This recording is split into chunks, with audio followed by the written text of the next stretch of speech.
Act as if you are the best. No one is better than you. This is not about arrogance. It is about identity. You are not less than anyone in potential, in worth, or in ability. Somewhere along the way, however, life taught you to live beneath your own power. Comparison made you doubt yourself. Criticism made you silence yourself. Past failures made you question your value. You began to see yourself through the eyes of people who never understood your future, and every time you accepted their view, you walked further away from who you were meant to become. That stops now. Confidence is not a gift some people are born with. It is a decision you make about who you are. Presence is not inherited. It is chosen. Identity is not discovered. It is built. The way you show up, your posture, your voice, your standards, your energy, shapes how the world responds to you far more than your history, background, or circumstances. When you show up small, the world shrinks you further. When you show up uncertain, the world questions your worth. But when you show up with the energy of the best, long before any visible success, the world slowly recalibrates around your presence. Results follow identity. Success follows belief. Opportunity follows presence. The purpose of this philosophy is not to turn you into someone new, but to return you to the version of yourself that existed before fear told you to shrink, before doubt told you to wait, and before the world convinced you to lower your voice. Think of this journey as a reconstruction of your identity, brick by brick, thought by thought, action by action. You are going to rebuild the parts of you that life weakened, neglected, or confused. Across these 10 principles, you will learn how to build the strongest version of yourself, silence the mental and external noise that steals your power, believe in your future when no one else does, and enter every room with the quiet authority of someone who already belongs there. You will learn to cut everything that weakens your confidence, own your life without excuses, push when you want to quit, trust the process when results are invisible, lock into your vision until it is real, and finally, rise every time you fall. This is not motivational fluff. It is psychological and behavioral restructuring. You are going to stop waiting for confidence and start behaving like someone who is confident. You are going to stop hoping for strength and start living as someone who is strong. You are going to stop begging for belief from others and start building unshakable belief in yourself. What you are about to create is an identity that does not collapse under pressure, does not depend on constant approval, and does not crumble when life becomes difficult. Instead, this identity will grow under pressure, expand in discomfort, and use adversity as fuel. You are here to become the kind of person whose very presence announces high standards without saying a word. Strength is not something you stumble into by accident. It is something you build intentionally, one decision at a time. Most people sit around waiting for strength, as if it were luck. They imagine that one day, without warning, they will wake up suddenly disciplined, suddenly focused, suddenly unstoppable. But real strength does not arrive as a miracle. It appears as a structure. You build it the way a builder constructs a solid house, brick by brick, habit by habit, identity by identity. The person you will be a year from now is being formed by the actions you choose today. You cannot act like the best while still thinking like the weakest version of yourself. If your identity is rooted in old failures, childhood labels, or insecurities you inherited from others, no amount of external success will feel stable. You will always fear losing what you gained because you never changed who you believed yourself to be. Society taught you to measure your worth by outcomes, wins, losses, applause, achievements. But outcomes alone never build a powerful identity. It works the other way around. Identity builds outcomes. A strong identity produces a strong life. A weak identity produces a fragile one. Strength begins at the exact moment you stop waiting and decide to start becoming. It starts when you say, I am no longer available for the weak standards, lazy habits, and small thinking that have kept me stuck. From that point on, every decision either reinforces the strongest version of you or strengthens the weaker version you are leaving behind. The first battlefield where this new identity is built is your morning. Your mornings are not just routines, they are command centers. Before the world speaks, before responsibilities pile up, before notifications pull your attention in 100 directions, your mind still belongs to you. Those first minutes and hours set the emotional and mental tone for your entire day. Strong people do not negotiate with their mornings, they claim them. 1 hour without your phone puts your brain back in leadership mode instead of reaction mode. One deliberate action, reading something powerful, moving your body, writing your goals, reviewing your vision, creates momentum and reminds you of who you are becoming. Then come your identity statements. Not empty affirmations, but psychological anchors that tell your nervous system who is in charge. I show up.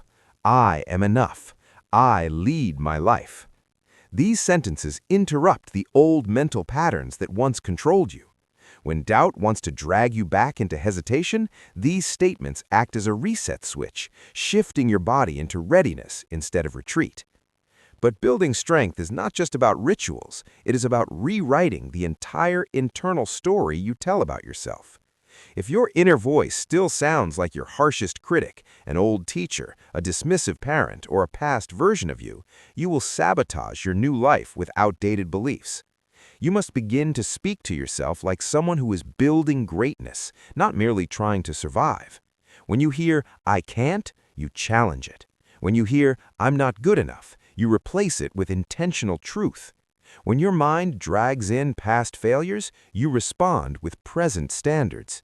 This is not delusion, it is mental discipline. At the core of this strength lies your standards. Standards are the spine of your identity. They silently tell your mind what is acceptable, what is non-negotiable, what is beneath you, and what your future demands from you. A strong identity refuses to bend to weak habits. Your standards decide how you treat your body, how you speak to yourself, what kind of relationships you tolerate, how you manage your attention, and whether you keep your word to yourself.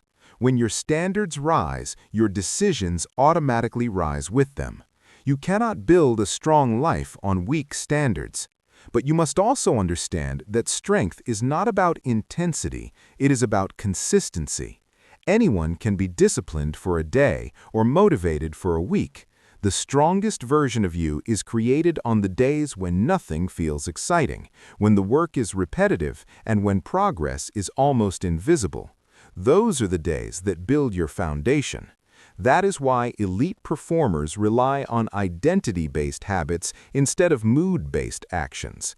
Motivation fades, moods shift, fear appears, but identity outlasts all of them. Instead of asking, what do I feel like doing today? You must ask, what action aligns with the person I am becoming? That single question can change the direction of your life. Becoming strong also requires you to confront your weaker patterns honestly.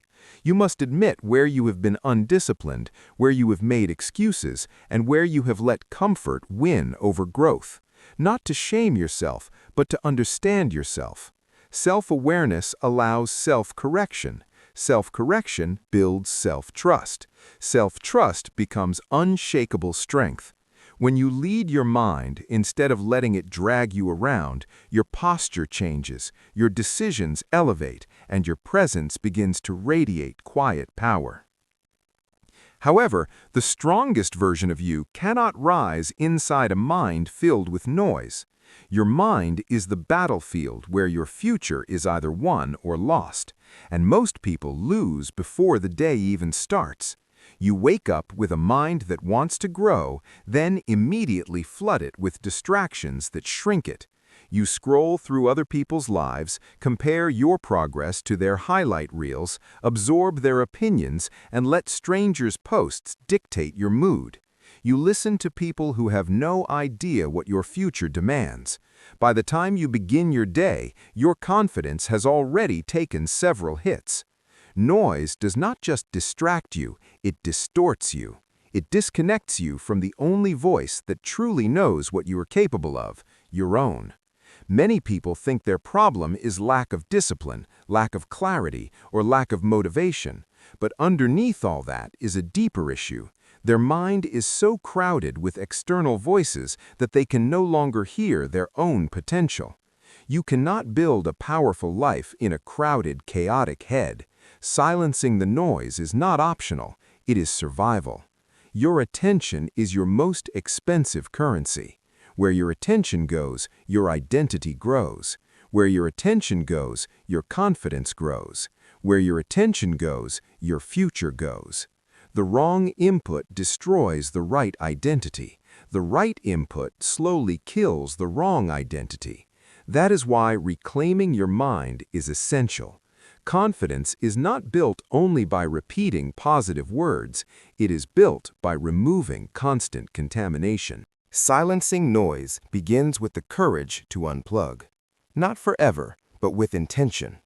Your mind was never designed to process thousands of signals, opinions, and images before breakfast.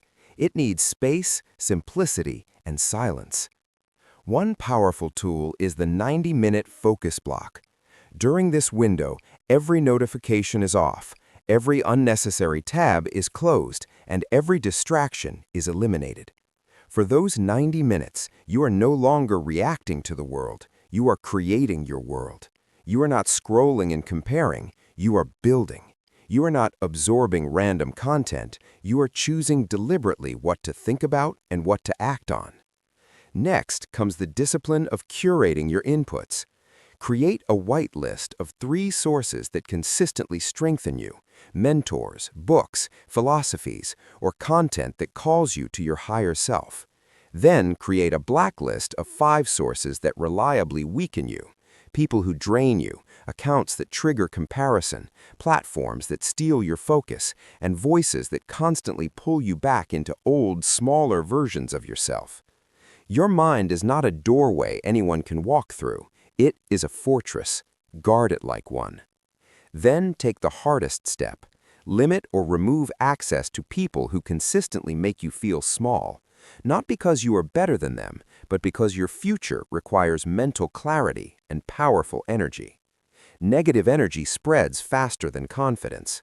Some people only know how to relate to the weaker version of you. When you grow, you challenge their comfort. You are not obligated to shrink to keep them comfortable. On top of that, you must deal with internal noise. You can turn off your phone, but if you don't retrain your inner voice, the loudest critic will still live inside your head. You must teach your mind to speak like a leader, not a saboteur. Say it to yourself with conviction: my mind is my territory. I guard it. Identity grows in silence. Confusion grows in chaos. Solitude is not loneliness, it is leverage. The world outside you becomes manageable the moment the world inside you becomes quiet. Even with a quiet mind, you will encounter another brutal reality. There will be seasons when no one believes in you. In those moments, your future will depend on one thing: your ability to believe in yourself anyway. Some of the most defining chapters of life are written when you are mentally and emotionally alone. No one is cheering. No one understands your vision. People doubt you, overlook you, or ignore you. Most people quit in this silence.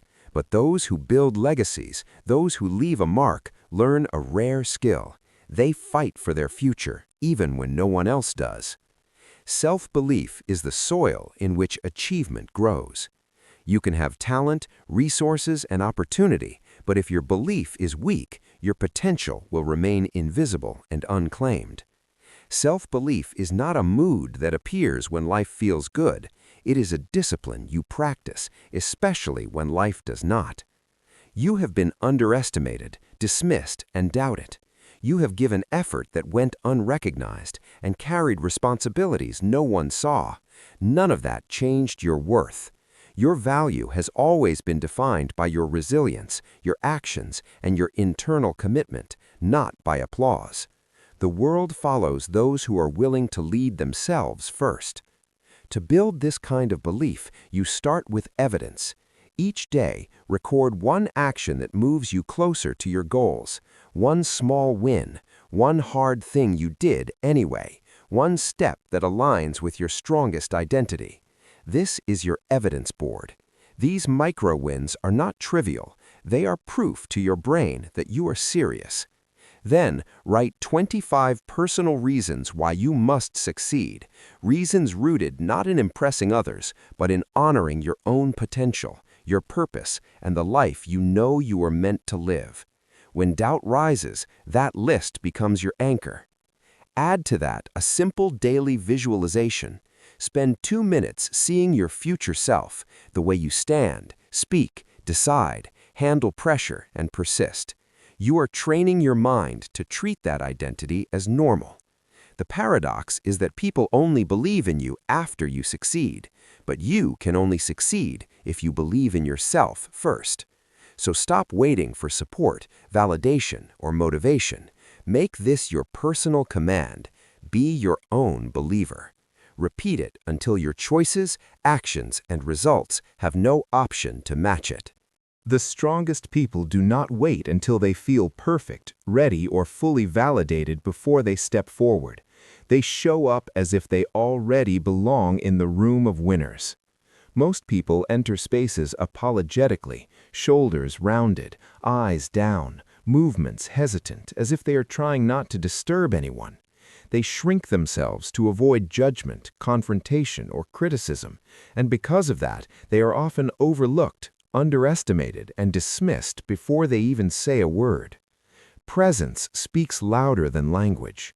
Long before people hear your story, they read your posture, your breathing, your eye contact, your pace, and your energy. When you walk in small, people sense it. When you hesitate, people sense it. When you move with intentional calm and grounded certainty, people sense that too, and they respond differently. Showing up with the energy of the best is not arrogance, it is alignment with the identity you are building. It means acting from the version of you who is prepared, disciplined, and committed, instead of acting from the fears that have controlled you. Your body is your amplifier. Stand tall, open your chest, lift your chin, and breathe deeply. 2 minutes of this deliberate posture sends a message to your nervous system that you belong, shifting you from survival to authority. This is not faking, it is priming your internal state. Then take initiative. Say hello first, offer value first, ask the question first, introduce yourself first. Leaders do not wait for permission, they set the tone. Your voice matters too. Speak clearly, at a steady pace, with enough volume to be heard without strain. Rushed, quiet, or apologetic speech undermines your message. Deliberate speech reinforces authority. Emotion is energy in motion. Anxious thoughts create jittery movements, while calm thoughts create steady presence. Your job is not to suppress emotion, but to channel it. Turn nervousness into focused readiness, fear into preparation, and excitement into purposeful action. Authenticity is crucial.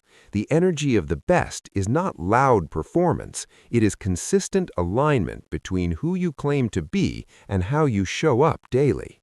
Through simple rituals, intentional posture, calm breathing, clear speech, aligned clothing, and environments that make you feel capable, you build a baseline presence that no longer depends on mood or external validation. Support this with internal dialogue. Think and speak to yourself like someone who belongs. Anchor it with a mantra. Act as if I am the best until being the best feels natural.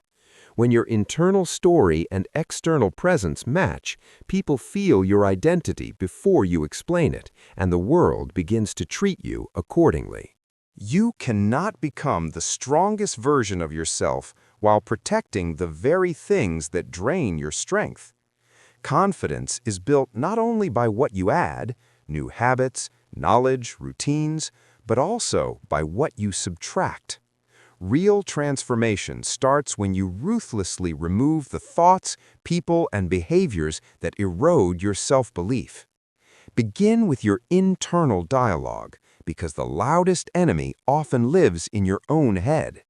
Ask yourself, what do I say to myself when no one can hear me?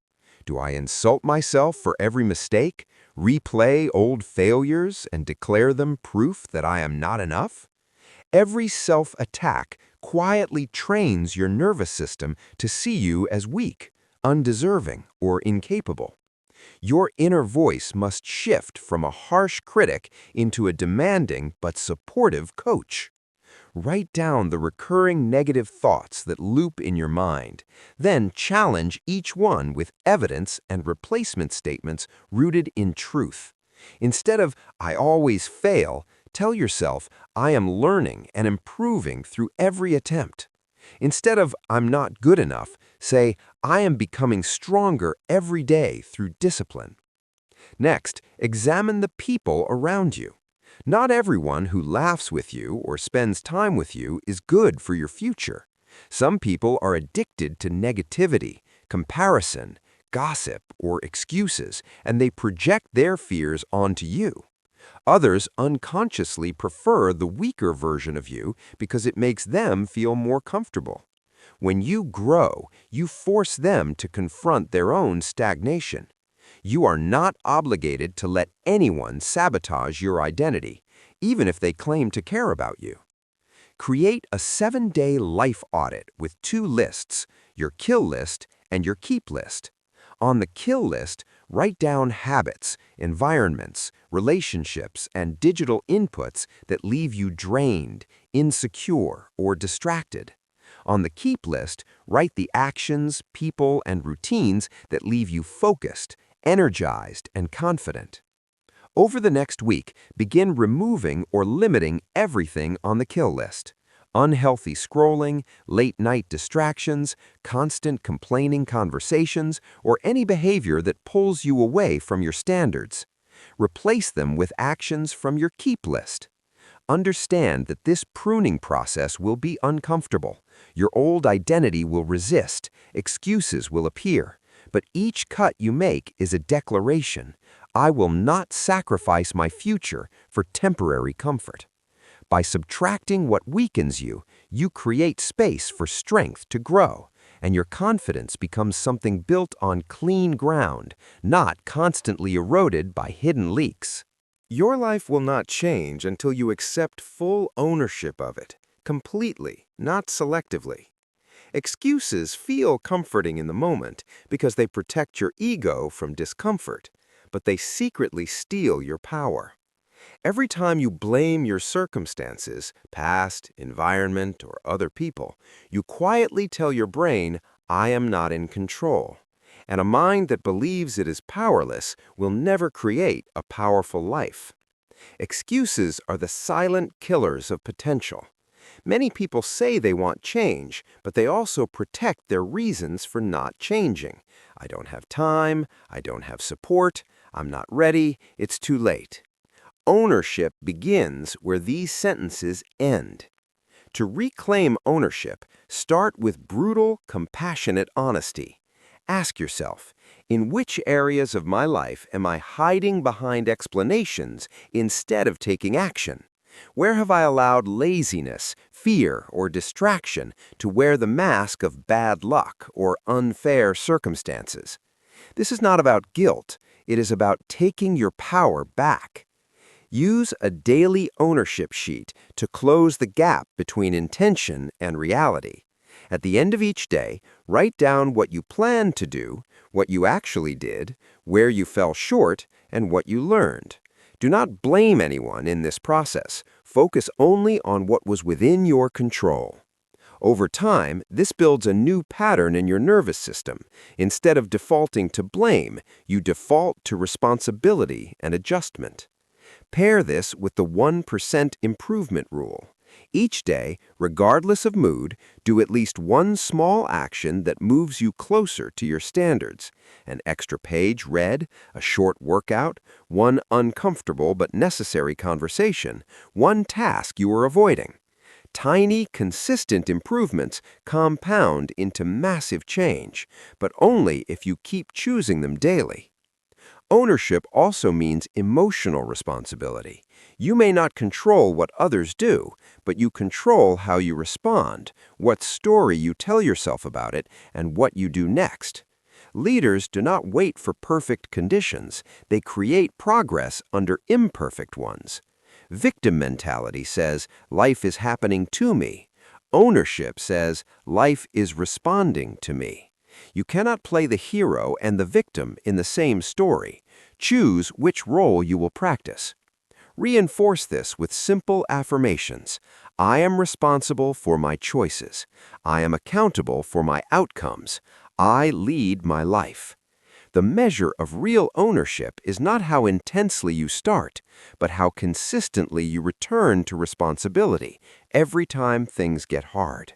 One of the hardest seasons in any transformation is the invisible season, the time when you are doing the work, keeping the promises, showing up consistently, and yet seeing almost no visible results. You wake early, you train, you study, you sacrifice, but the external world appears unchanged. This is where most people give up, not because they are incapable of change, but because they cannot stand waiting for visible proof. The mind craves quick feedback. It wants confirmation that the effort is worth it. But greatness does not grow on your emotional schedule. Just as roots grow beneath the soil before a tree ever appears above ground, your identity, discipline, and resilience grow quietly before success becomes visible. Invisible progress is still progress. During this season, your nervous system is being rewired, your tolerance for discomfort is increasing, your standards are hardening, and your character is deepening. But if you constantly judge your journey by what you can see today, you will discard the very process that is preparing you for tomorrow. This is why people sabotage themselves by constantly switching strategies, goals, or directions when results seem slow. In chasing instant validation, they keep uprooting the seeds they planted, never allowing compounding to work.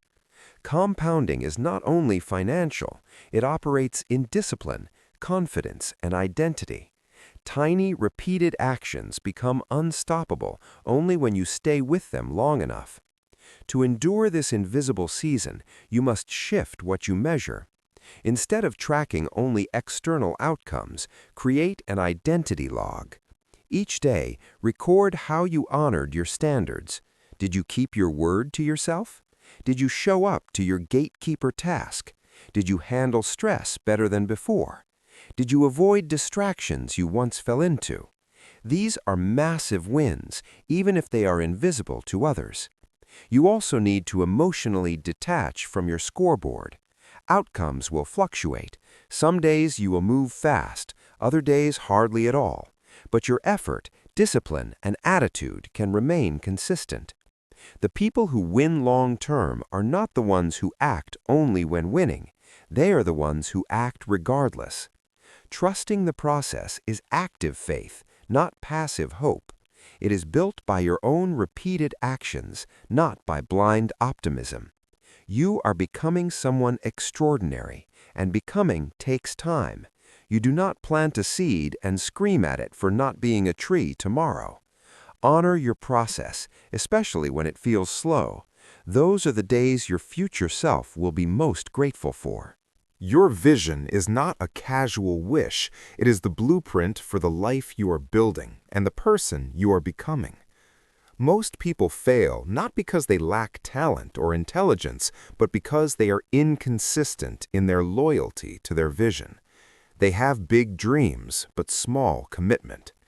They allow distraction, doubt, and other people's expectations to pull them away from the path they claimed to want. The modern world is engineered to fracture your attention. Social media floods you with comparisons, opinions, and trivial updates. Friends, coworkers, and sometimes even family members may pressure you, consciously or unconsciously, to remain ordinary, predictable, and familiar.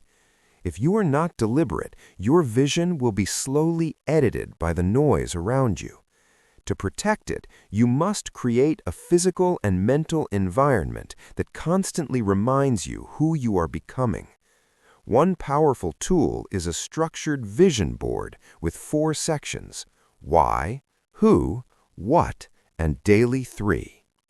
In the why section, write and visualize the emotional reasons your vision matters, the pain you refuse to relive, the life you want to provide, the freedom you crave, the impact you intend to make.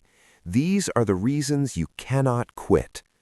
In the who section, define the identity you must embody: your posture, your self-talk, your discipline, how you handle stress, how you show up in rooms.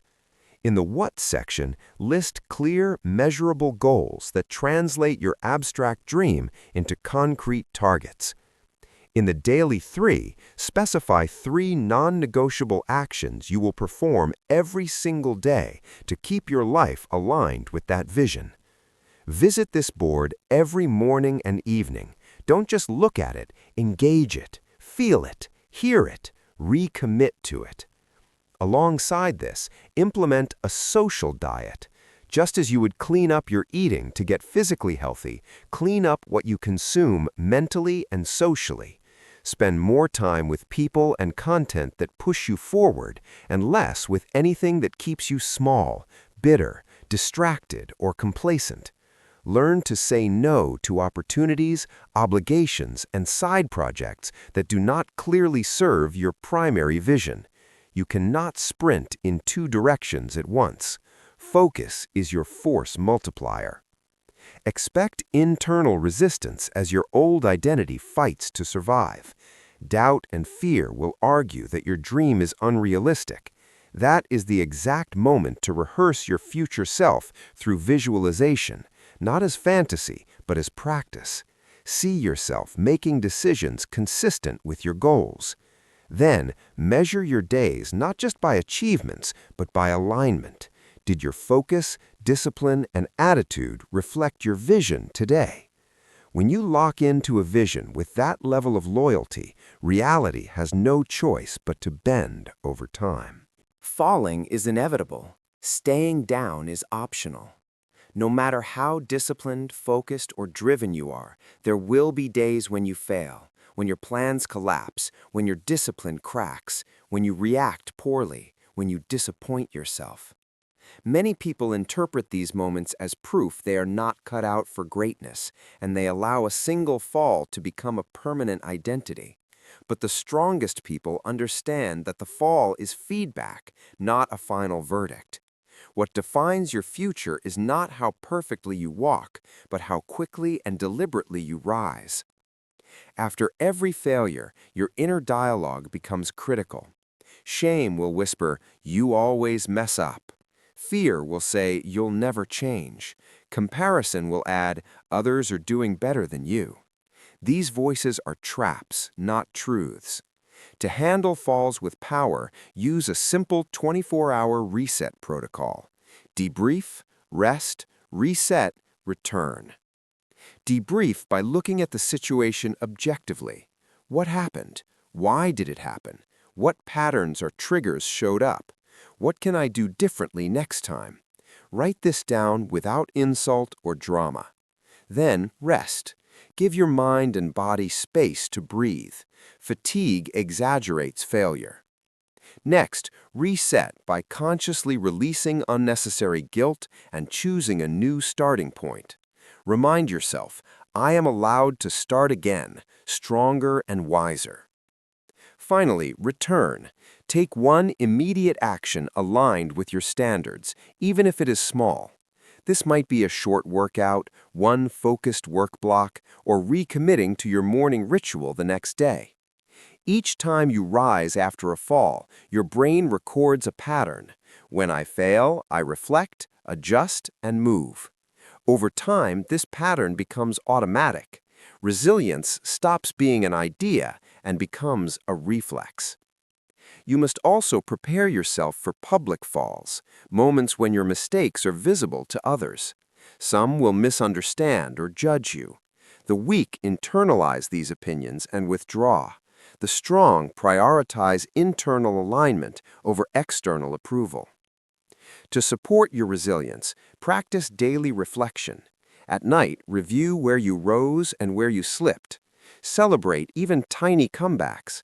Pair this with emotional regulation tools, deep breathing, grounding your attention in the present moment, visualizing future success, and affirming your identity. Use a mantra such as, I rise, I learn, I grow, I persist, I am unstoppable. Repeat it, especially when shame or doubt is loud. Surround yourself with people who respect effort, growth, and honesty rather than perfection. Remember, momentum after failure is more powerful than momentum before it because it is backed by wisdom. You are not defined by the fall. You are defined by the number of times you stand back up.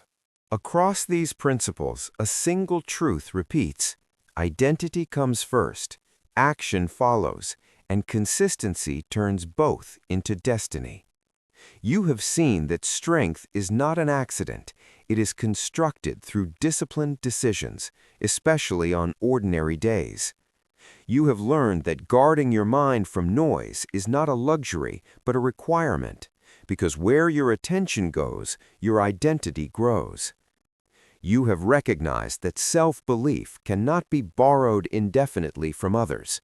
It must be earned through your own repeated choices, through showing up when no one expects you to, through backing your vision when no one else sees it. You have seen how powerful presence is, not just in words, but in posture, initiative, and energy, and how your body, voice, and environment broadcast your standards before you introduce yourself. You have confronted the necessity of subtraction, cutting weak habits, draining people, and toxic thoughts that undermine your confidence from the inside. You have accepted that excuses, no matter how clever, cage your potential, while ownership, no matter how confronting, liberates it. You understand now that the decisive difference between those who rise and those who remain stuck is the choice to push when quitting feels justified, to trust the process when progress is invisible, to stay loyal to a vision that has not yet materialized, and to rise every single time they fall. None of this is about perfection. It is about direction. It is about becoming the kind of person whose default response to pressure is not collapse, but composure, not self-hatred, but self-honesty, not surrender, but strategic adjustment. The invisible work you do, early mornings, disciplined evenings, quiet reflections, uncomfortable actions, honest self-corrections, this is the real foundation of unshakable confidence and lasting success. Now it is your responsibility to live what you have learned. Do not wait for another sign. You are the sign. Decide your standards, guard your mind, act as if you are the best until the best version of you is no longer an act, but simply who you are.